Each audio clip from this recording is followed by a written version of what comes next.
Also missing like you. Okay, take us.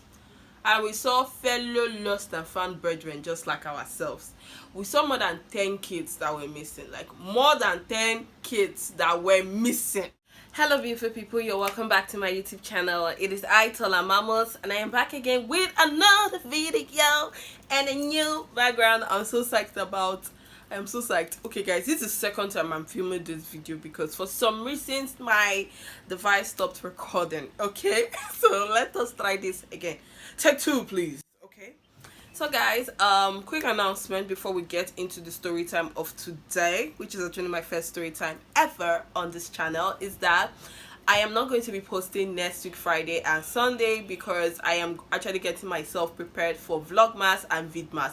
Vidmas is it's usually supposed to be like daily, every day since on the 1st till 25th, the day of Christmas, but I cannot do that one. So instead I'm doing from the 20th to the 27th. I'm going to be giving you guys Christmassy videos. So if you're new here, subscribe.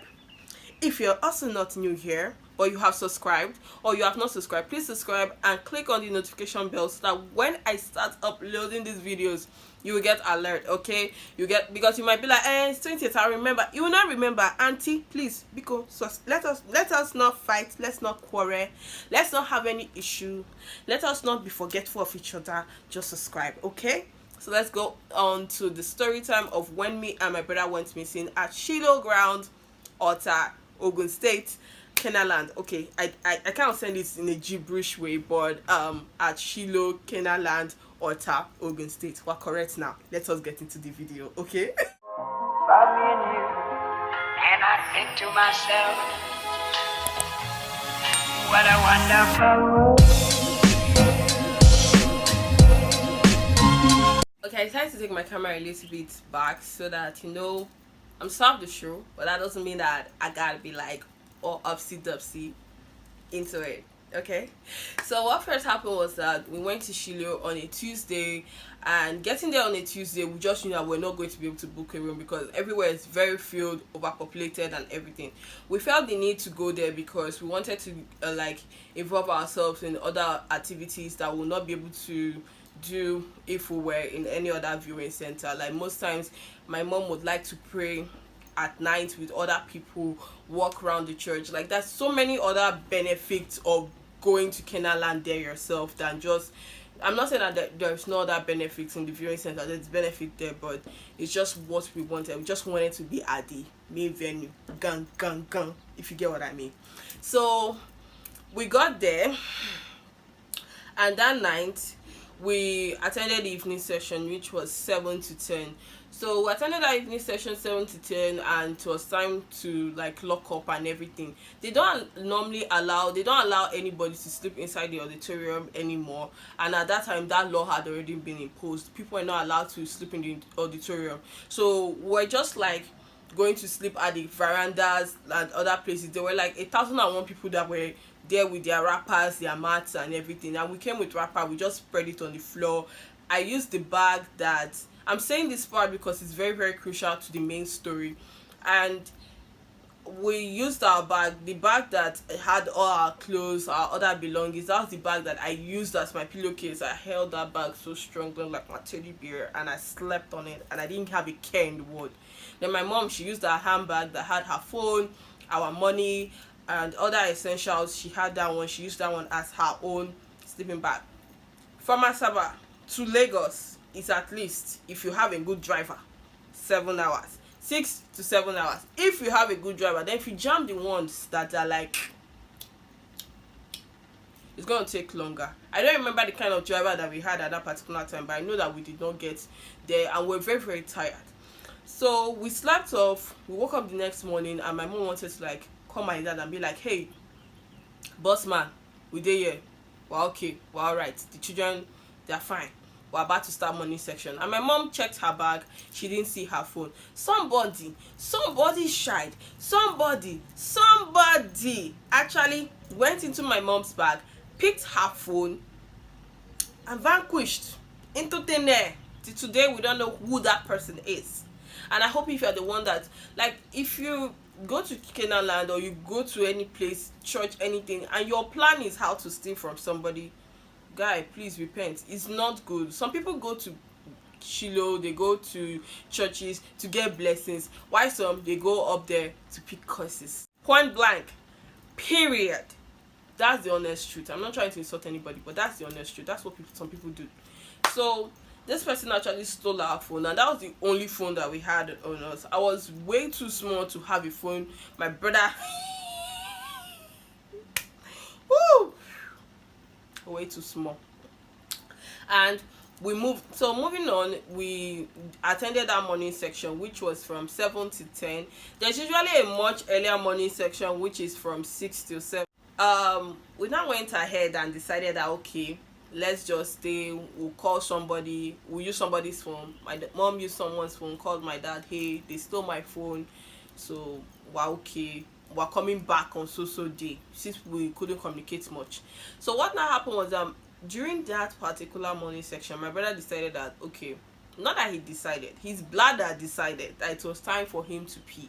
And as a little boy, the man could not hold it, so he was like, I need to pee, I need to pee, I need to pee.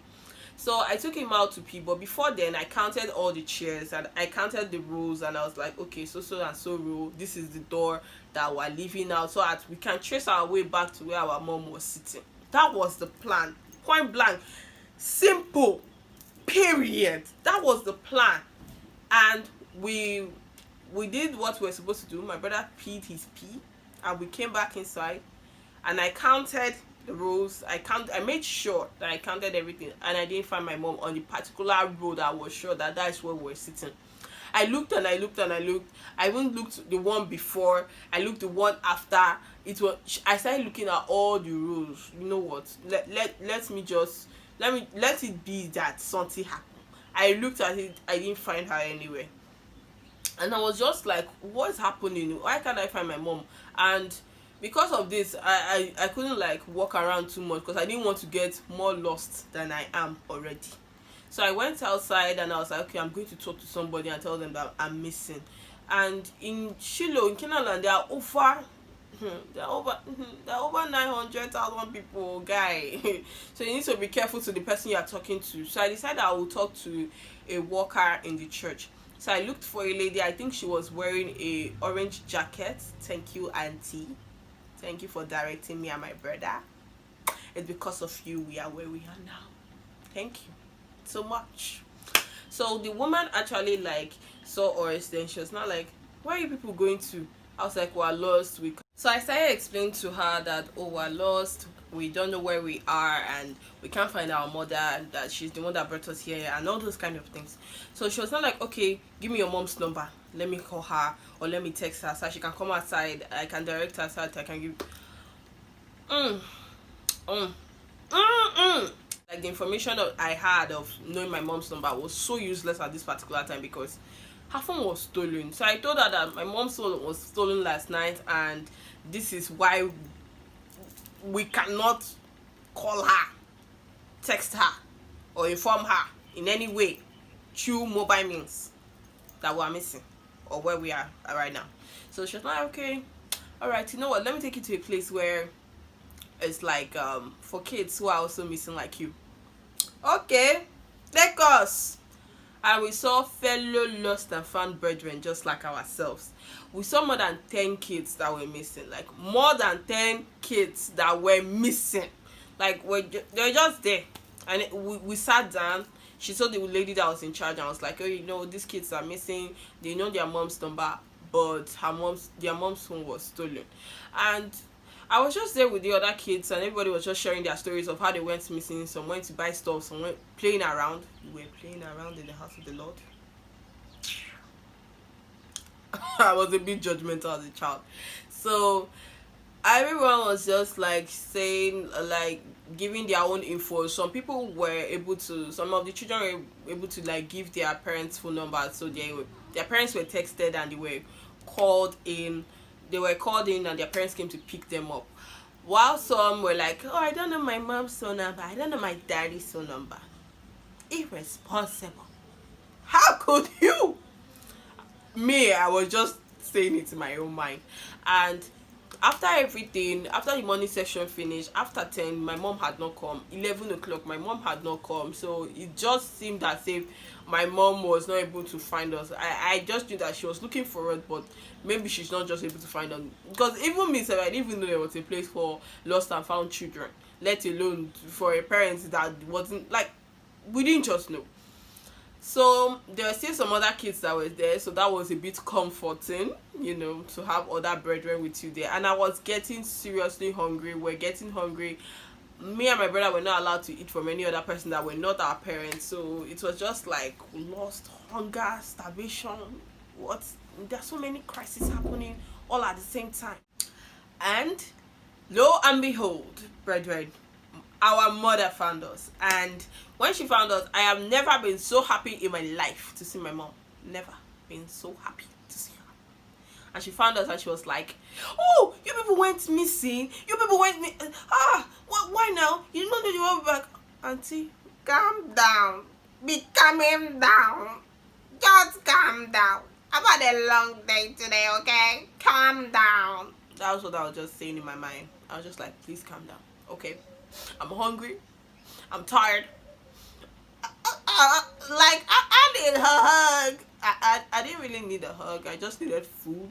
Like, that was what I was just after. That was just what I was just after. So my mom just like found us and everybody was happy, and we stuck together, and she didn't even allow me to like go anywhere to go and like buy water without her being there or anything like that, because that was how scared she was like wanting to, like, thank God for that particular opportunity. So I really want to thank everybody that helped that situation. I gave it story time because of anyone who is like going to Shiloh or going to any place at all. Please hold your maps. And I later found out that the reason why we did not find our mom was because she was actually like slouching. She rested her back, so every other person was sitting up, and I didn't see her there. Don't steal from people, and don't go and pick course, okay? So Shiloh is going to be holding on the 13th of this month. If you wanted to go, you could go. And yeah, please don't forget about my vlogmas stroke vidmas. It's going to be happening on the 20th till the 28th. There'll be videos every day during that period, so please do subscribe and click on the notification bell, and I will see you guys in the next one. Bye guys.